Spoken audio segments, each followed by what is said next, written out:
Do you stretch every day and the next day you feel like you've gotten nowhere? And sometimes you're even more tight? If that sounds like you, then you're definitely not alone.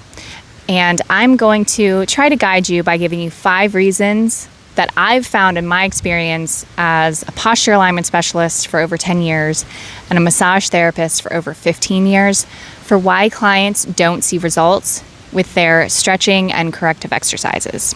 So let's jump right into number 1, which is that there may be adhesions. This is a simple one, but it may be affecting you more than you think. So adhesions come from if there is lack of motion or maybe not the best motion in certain muscles, and that connective tissue or fascia will start to stick or adhere.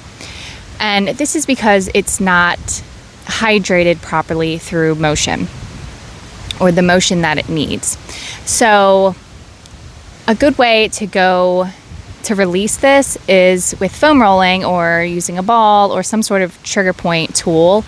But I look at it a little bit differently. I don't like to just go really hard right at that one area that's causing us discomfort. I like to use slow, steady pressure using any one of those tools, but it's just a little bit different technique. So slow, steady pressure, and I stay on an area that might be tender or a little bit of pain, and I wait. And I go very slow and wait till there's some sort of change in the tissue. So you do have to be patient with this. This is not a no pain, no gain type of therapy. So go really slow, patient, and once you feel some sort of change in the tissue or the tenderness may have gone from, say, a 5 to a 2, then move on to another area and do the same thing. So my thinking with this is that it's not that one area that's causing the issue. It's that one area that is tacking down and is preventing a full range of motion or flexibility in an area of the body. So if you go in and do this, then you should be able to get a little more flexibility the next time you stretch and hopefully make some progress that way. Number 2 is you've got the wrong exercises. So I've had clients in the past that I ask, are you doing anything for this symptom? And they say, oh, I try to stretch it, or I'm doing strengthening exercises. And those are great. But if you are just going after one single area, it's most likely going to keep you doing the same thing over and over again because you're just hacking away or digging into this one spot. But since the muscles are a part of a kinetic chain, we've got to look above or below that area to actually get some change. And when we're doing something that has a full body effect, then it's most likely going to take care of that one symptom anyway because we're aligning everything. So when you're looking at what sort of exercises to do or stretches, think more of a full body approach. So active stretching, holding a position or a pose such as downward dog, and less I've got to stretch this one area that hurts. Number 3 is you are not being consistent. This is pretty cut and dry. If you are not doing the exercises or stretches enough, or you aren't doing them at all, then you are simply not going to move forward. This is probably the most common one, and it is hard with all of our busy lives and schedules to make time to do a routine, but most of the time it doesn't need a lot of exercises. We could do 2 or 3 every day, or I don't always say this because consistency is key, but you don't have to do them every single day. But say that you're doing exercises 3 times a week, but you do those every single week, you're still going to make some progress, just maybe not as quickly as if you're doing them every single day. But get into a routine that works for you and stick with that, because the more consistent you are, the more changes you are going to see. All right, number 4 is that you are just going through the motions and you're not aware of what's going on in your body. So this can make or break an exercise.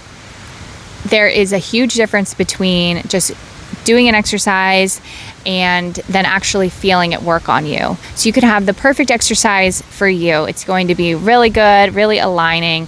But if you're not actually feeling it and letting it change you and work on you, then you're really not going to get that full effect. You might see slight changes, but I encourage you to really slow down your thoughts, get deeper into your body, deeper into your muscles, visualize what's going on in the muscles, and maybe do even a full body scan and just kind of make a mental note of muscles that might be overworking or fatiguing, or something that's not turning on, if it feels like it's just not engaging.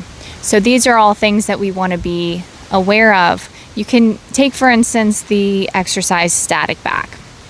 It's literally just laying on the floor on your back with your knees up over a block or a couch.